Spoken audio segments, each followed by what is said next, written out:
یاسئ. په دې هیله چې ټول روغ او جوړ او یو ښه سهار مو پیل کړی وي.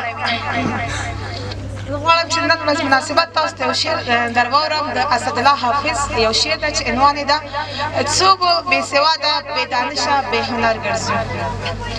څو پورې به مونږه خوارزار او در په در ګرځو پاتې بېسواده په ژوندون کې کور و کار ګرځو. نوره دنیا ګوره چې فضا یې تسخیر کړې ده مونږه بېسواده د دنیا نه بېخبر ګرځو. لرې د سواده علم پوهې نه نفرت کوو لار د جهالت کې موږ خیالونه تل په سر ګرځو. مونږ یو بېسواده ولې لار د ګټې پېژنو.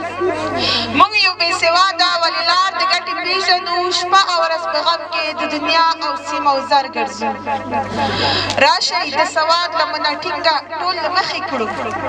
راشئ د سواد لمنه ټینګه ټول له مخې کړو څو به بېسواده بې دانشه بې هنر ګرځو.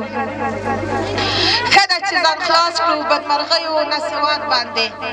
ښه ده چې ځان خلاص کړو بدمرغیو نه سواد باندې څو به په نړۍ کې وروسته پاتې یو ابتر ګرځو. ګوندې په سواد سره تیارې د ژوند رڼا مو شي. ګوندې په سواد سره تیارې د ژوند رڼا مو شي څو به